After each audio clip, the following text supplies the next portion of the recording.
Bismillahirrahmanirrahim. Assalamualaikum warahmatullahi wabarakatuh. Alhamdulillah. Alhamdulillahilladzi 'allama bil qalam, 'allamal insana ma lam ya'lam. Asyhadu an la ilaha illallah wa asyhadu anna Muhammadar Rasulullah. Allahumma shalli wa sallim wa barik ala Muhammad wa ala alihi wa ashabihi ajma'in. Saudaraku seiman, alhamdulillah kita dipertemukan Allah kembali di dalam tausiah Ramadan kali ini. Pada beberapa waktu bahasan yang lalu terkait dengan turunnya Al-Quran, ya, kita sudah menceritakan bagaimana Al-Quran pertama kali turun ketika Nabi berada di dalam Gua Hira, dalam kesendirian. Lalu Jibril datang dan memeluk Nabi Muhammad. Pelukan itu bukan pelukan biasa, 3 kali dipeluk, ya. Itu adalah pelukan yang bagaimana kita pahami bahwa ada 2 makhluk yang berbeda dimensi berjumpa. Yang satu makhluk bumi, Nabi Muhammad SAW, yang dicipta dari tanah. Yang satu lagi adalah makhluk langit, yaitu malaikat. Malaikat Jibril, pemimpin para malaikat yang dicipta dari nur, dari cahaya. 2 dimensi ini akan sering berjumpa, ya. Intensitasnya akan sangat sering, karena nanti wahyu akan disampaikan oleh Jibril lebih kurang 23 tahun. Sehingga dalam proses penyampaian wahyu, yang wahyu ini bukan kalimat manusia biasa, ya, tapi ini adalah kalamullah yang amat dahsyat. Untuk bisa bersatu, ya, 2 dimensi yang berbeda ini perlu ada penyatuan, penyamaan frekuensi. Itulah makna pelukan tadi. Dan kita sangat yakin dengan pelukan ini juga, maka tubuh Nabi itu sudah tersterilkan, ya, terproteksi dari anasir-anasir jahat, ya, bisikan setan, bisikan iblis itu nggak bisa masuk lagi. Jadi murni yang diterima Nabi ini adalah wahyu Allah, Al-Quran yang sangat menakjubkan.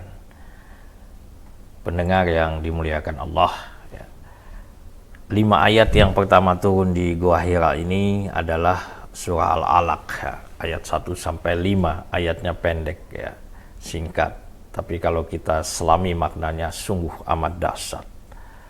Allah mengawali dengan kalimat Iqra bismi rabbikal ladzi khalaq. Baca dengan nama Tuhanmu yang menciptakan. Khalaqal insana min alaq, mencipta manusia dari alaq, segumpal darah, ya. Ahli medis tentu akan memberi tafsiran lain, ya, yaitu sesuatu yang melekat kuat di rahim setelah pembuahan, ya, zigot, ya. Lalu Allah melanjutkan dengan ayat 3, Iqra, diawali lagi dengan Iqra wa rabbukal akram, baca dan Tuhanmu maha pemurah. Ada 2 kali Iqra diulang oleh Allah. Baca, Tuhanmu maha pemurah. Artinya kalau kita ingin mendapatkan kemurahan Tuhan, ya, berupa ilmu tentu saja dan hikmah, maka kita harus sering membaca. Nah, kelemahan kaum muslimin itu lemah dalam membaca. Karena itu kita tidak bisa iri dengan dunia barat yang maju sains dan teknologinya, karena kemampuan mereka yang mengulang baca.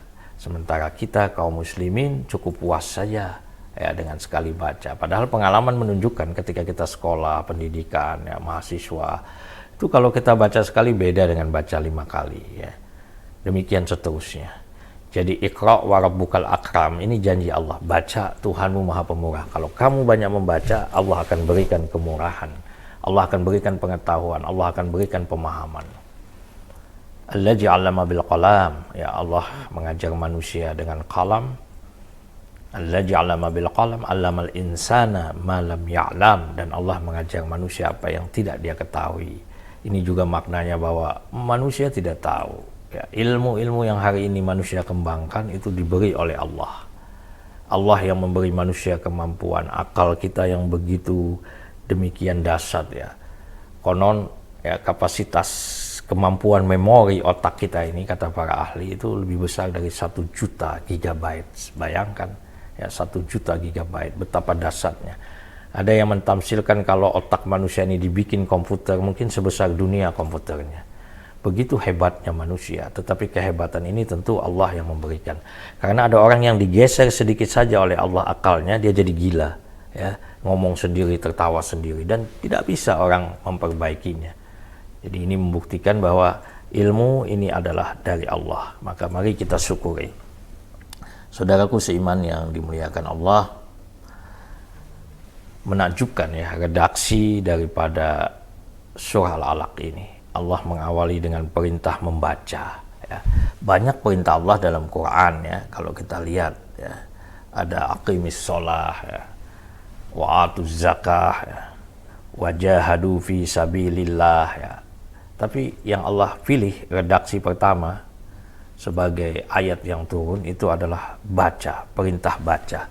Dan baca ini biasanya menunjukkan objek, majalah yang dibaca, buku yang dibaca. Tapi pada surah Al-Alaq ini Allah tidak menunjukkan objeknya. Iqra, baca. Artinya apa saja boleh dibaca. Tetapi Allah memberikan frame, memberikan bingkai, memberikan batasan. Tidak boleh sembarang baca. Yang dimaksud di sini adalah Bismi rabbikal ladzi khalaq. Jadi membaca tetapi dengan nama Tuhan yang menciptakan. Nah, di sini tentu kita bisa melihat bahwa ada orang yang membaca ya, tanpa dengan nama Tuhan, dan ada orang yang membaca tapi dengan nama Tuhan. Apakah hasilnya sama? Tentu beda. Orang yang membaca dengan nama Tuhan, Iqra bismi rabbikal ladzi khalaq, maka hasil bacanya itu akan semakin mendekatkan dia kepada Tuhannya. Dia tidak jadi sombong dan angkuh ya. Akan menjadikan dia tawadhu, akan semakin merasakan bahwa sebenarnya dia tidak punya apa-apa. Itu orang yang membaca dengan nama Tuhan. Tapi orang yang membaca tidak dengan nama Tuhan, ini melahirkan kesombongan, keangkuhan. Bahkan kadang-kadang dengan sombong mengatakan Tuhan tak diperlukan. Nauzubillah ya. Jadi membaca ternyata ya itu berbeda dengan menyebut nama Tuhan atau membaca ya, dengan nilai-nilai ilahiyah dengan membaca tanpa nilai-nilai ilahiyah. Hasilnya juga beda. Orang yang membaca dengan nama Allah tentu apa yang dia dapatkan, apa yang dia lakukan, apa yang dihasilkan akan membawa rahmat, ya, akan membawa kemaslahatan. Tapi orang yang membaca ya, tanpa nama Allah, ini hasilnya bisa menjadi laknat, kehancuran. Maka kita saksikan di dunia ini, ilmu pengetahuan dan teknologi itu bisa dimanfaatkan untuk hal-hal yang zalim ya, yang menghancurkan ya, karena tidak membaca tidak dengan nama Allah. Pendengar yang dimuliakan oleh Allah, Iqra ini juga menjadikan perbedaan antara manusia dan binatang ya. Binatang itu tidak membaca dia, dan binatang itu tidak punya peradaban. Ketika Allah menghadirkan binatang di muka bumi, ya, menciptakan juga manusia pertama Adam dan Hawa, ya, Adam dan Hawa tidak diberi rumah, tidak diberi bangunan, tapi diberi Allah akal. Nah, binatang sampai hari ini mereka tetap hidup dia dengan kondisi sejak dicipta, hidup di hutan, ya, di atas pohon. Ya. Nah, manusia terus berpikir, maka terbangunlah peradaban. Nah, kemudian manusia ini makhluk bertanya, ya. Karena itu kalau kita punya anak, punya cucu ya, itu sejak kecil kalau sudah bisa ngomong dia selalu bertanya. Memang itulah sifat dasar manusia dan itulah yang menyebabkan lahirnya ilmu. Karena itu jangan sampai kita mematikan kreativitas ya, ide, gagasan cucu kita, anak kita. Kalau dia bertanya sabar, kita tetap jawab ya. Kita tetap dengan tenang memberikan jawaban yang kadang-kadang memang sangat sulit jawabannya.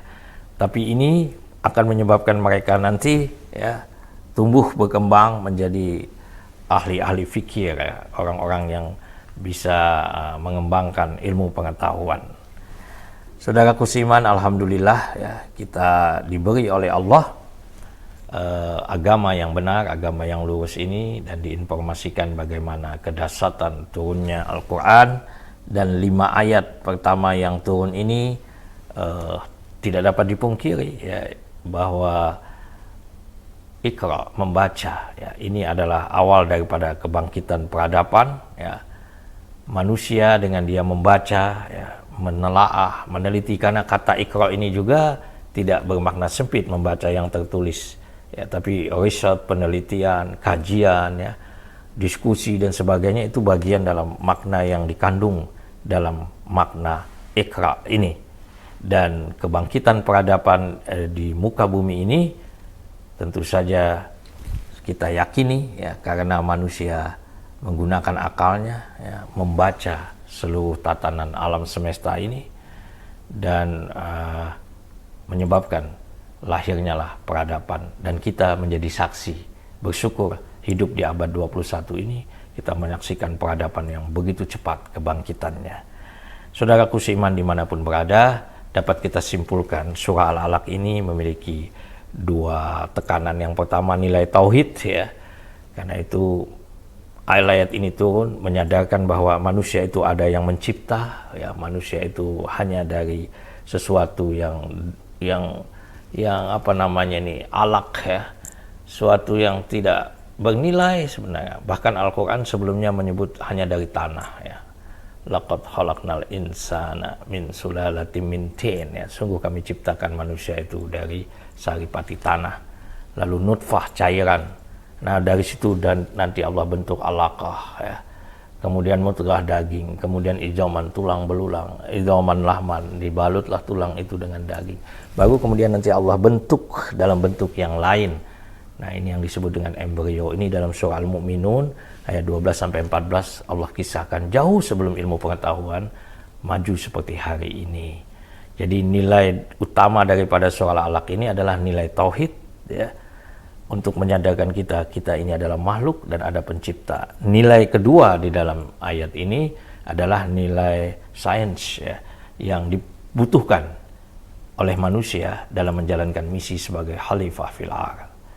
Inilah kedasatan 5 ayat ya, surah Al-Alaq yang pertama turun kepada Nabi Muhammad sallallahu alaihi wasallam. Assalamualaikum warahmatullahi wabarakatuh.